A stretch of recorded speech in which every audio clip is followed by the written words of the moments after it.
Hello YouTube, this is the Duke, Easter Sunday with a brand new video. Today, behind me, is an iconic BMX bike, the 1981 GT Pro Santa Ana. This is an original GT manufactured by Gary Turner when he was at the helm of GT, and it has a rich heritage in BMX racing. I'm going to give you a little bit of history about this bike frame, a little bit of history about GT, and I'm going to show you this amazing GT bike build. Hello YouTube, thank you for joining me for another amazing old school BMX bike build. The bike featured today is the 1981 GT Santa Ana, otherwise known as the GT Pro or the GT Expert, depending on the size of the frame. I'll explain all that in a minute. This is a bike that was manufactured by Gary Turner when he was at the helm of GT. A little bit of history about GT bikes is that Gary Turner was in the top fuel dragster business before forming GT. He had a funny car, I think it was called Peddler, back in the early 70s. And his 5-year-old son had a really crappy Huffy with a banana seat. And he basically said, "Dad, I need something better." So what did Dad do with his drag car knowledge and his badass fabrication skills? He decided to cut that old Huffy frame up in his garage and modify the bottom bracket and modify the seat tube angle and probably integrated a few custom pieces in there to reinforce the bike, and the kids at the track really liked it. So hey, you know what? He started making frames. As I've said in previous videos, these guys were all connected down there at the time. This is like the Silicon Valley of BMX. So you had like Apple and you had like Microsoft and you had, Dell and all these big companies, but they were BMX companies. It was Redline, it was GT, it was Mongoose, it was CYC, it was Cook Brothers. You had all these brands that were coming out of this amazing area. It was a melting pot of BMX magic. And I'm sure, Mr. Turner knew the guys at Mongoose. He probably knew Skip Hess and his brother quite well. They probably all played together on the weekends racing cars. I think the bike was born not too far from Santa Ana at the Magic Mountain BMX track. I think there was an old track there called the Indian Dunes, if I remember correctly. It's been a long time since I've been out there. It was 35 years ago. But that's where all this stuff pretty much started. And from that point on, the rest is history.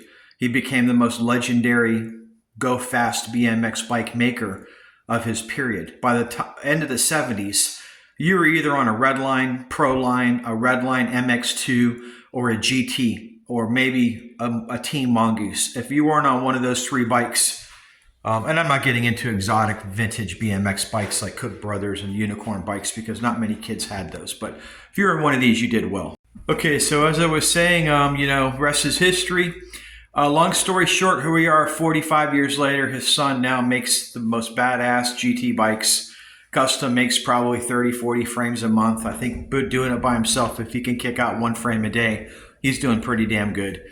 And he's not making 20-inch bikes anymore because the truth is, man, all of us old dogs can't ride a 20-inch bike anymore.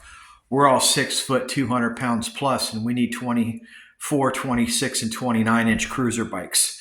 But I'm going to show you something that he did in-house when he was at GT. This is a very simple frame. It's not like the Interceptor. It's not like the Pro. It's not like the later models that came out in the later 80s and 90s. This is a very simple frame geometry, very no-frills frame design, and some really awesome old-school GT parts are on this bike, and a couple aftermarket parts as well. So without any further ado, let's take a look at this 81 Santa Ana.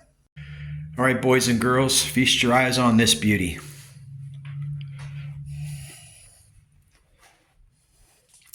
This is a 1981 GT Santa Ana.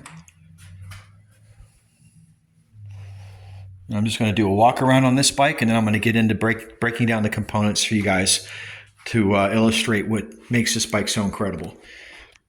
As with most Santa Ana era frames, i.e., 1981 to 1984, you will have a very plain Jane rear top tube cap. There's no salami slice at a 45-degree angle. Heck, there isn't even a GT stamped on there. It's a plain Jane termination cap for the top tube. Your serial numbers on all of these bikes are always going to be on the inside drive side rear dropout. You're going to notice right in here, You're going to see the year the bike was made, and you're going to see a letter on the front indicating pro or expert. Now, I'm not going to call this a Nora Cup because a Nora Cup wasn't around in 81, although this has a 1982 Nora Cup decal. So they're supposed to wear it the year after they won it. So technically that should say 81, but it was put on for 82. So that's a little confusing. I don't think there was, you're going to have to ask Bob Harrow. I think him and BMX Plus came up with the whole Nora Cup gimmick, but I'm pretty sure that wasn't around till 82. And this being an 81 bike, I'm not really sure how that works out. But we got some ACS Z wheels on here in really, really nice condition with some high flange hubs. And I believe we just have some standard ACS hubs on this bike. This bike was originally integrated with a coaster in the back, but I went ahead and added a freewheel to it. So now, you know, we've got that true classic BMX setup with the freewheel. And actually, you know what? I'm wrong. There is no freewheel on this one. This has the Bendix. Okay. That's it. It's got the Bendix brake. Sorry, folks. I'm confused with another GT that I've got over that I've already done a video on. So let's talk about the components that make this amazing bike.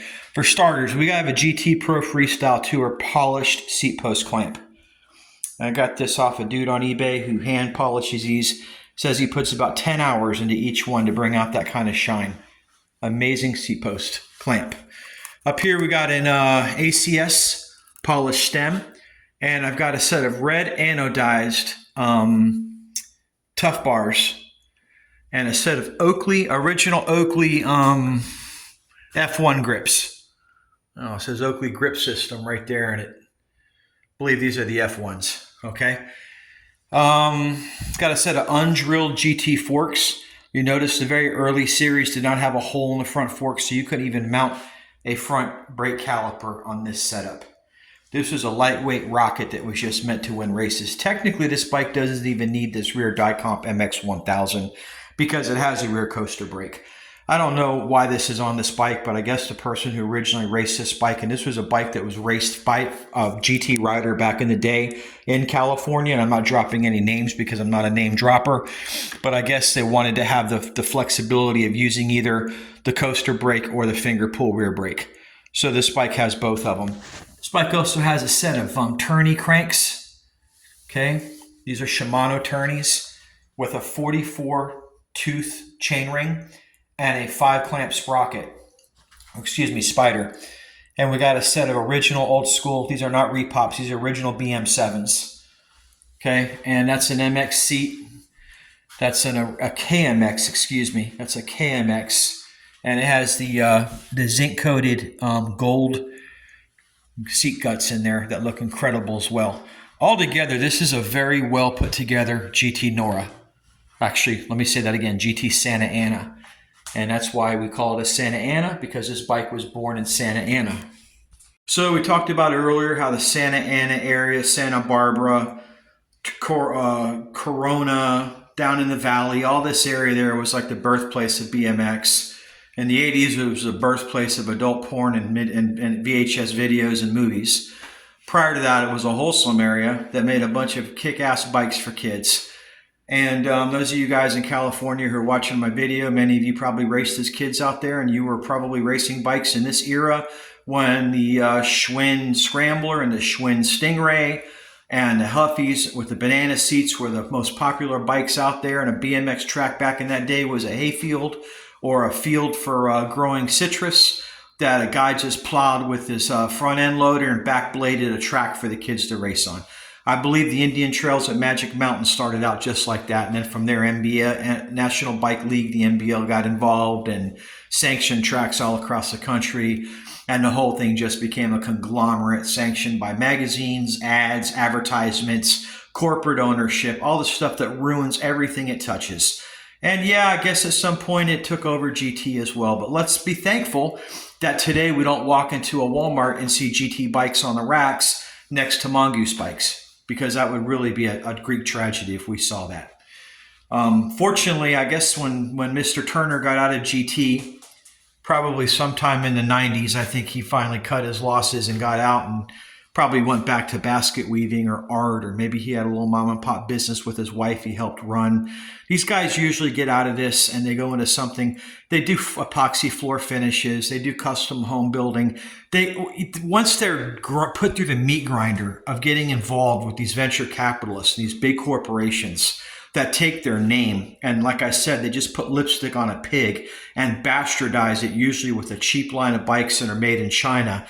And there's actually no soul left in that bike at all. It's just a mass-produced punk of crap that's going to depreciate like a lead balloon.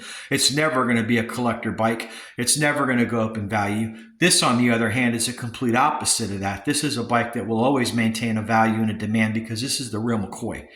This is something that was made under Gary Turner's tutelage when he ran the company with other people, of course, before the investors and the venture capitalists got involved and made the decisions to go overseas and mass produce all their bikes, including the Pro Performer and the Pro Freestyle Tour. I don't know what happened with the racing bikes at that point. I don't know if they just became I'm sure it all went overseas to Taiwan, to Dadsung, or one of those plants over there that make bikes for like 20 different manufacturers. They're all stamped DS on the bottom brackets. They're a huge company. They started making the Torkers.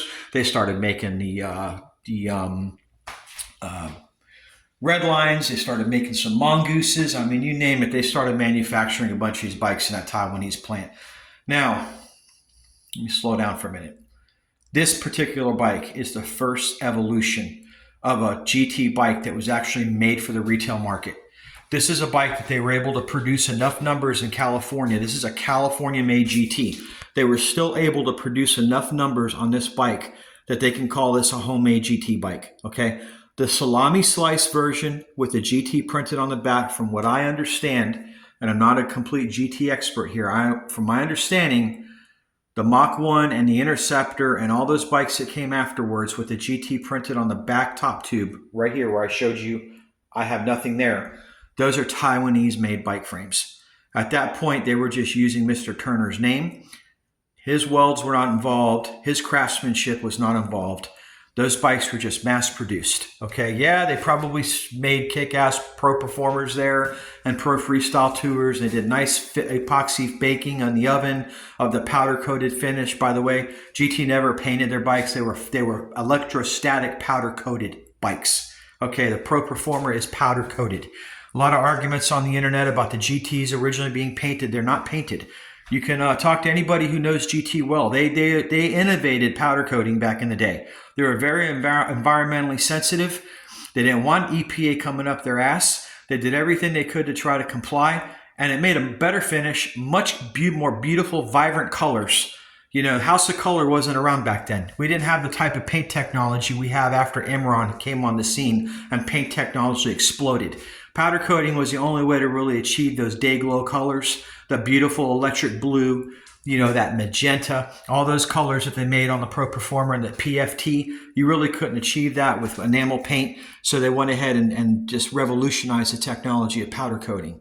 And all those early freestyle frames were done that way. And I don't care what anybody says. I saw a video myself of Gary Turner interviewed. He talks about how his frames are electrostatically powder coated.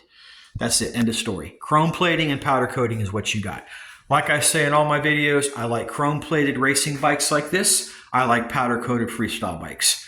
I think each has its application. I do not necessarily like a chrome plated GT Pro Performer compared to like a nice electric blue Pro Performer. Okay, that's still my favorite color, you know. Maui blue, that's a beautiful color. Not really into the chrome freestyle bikes. On the other hand, I love chrome racing bikes. So let's recap this video, take a look at this baby one more time. We're going to end this video. And if you're new to the channel, like or subscribe if you want to see some amazing 70s and 80s old school BMX bike videos. I have several of them in my collection. I don't pull stuff off the internet to show you a PowerPoint presentation and sit here and talk to you about these bikes. I have the bikes here in situ, and I go over them with you. And I give you a very good narration and some accurate historical verbiage to tie along with the video to make you feel like when you're done watching this, you may have learned something. Okay, boys and girls, there she is. The 1981 GT Santa Ana.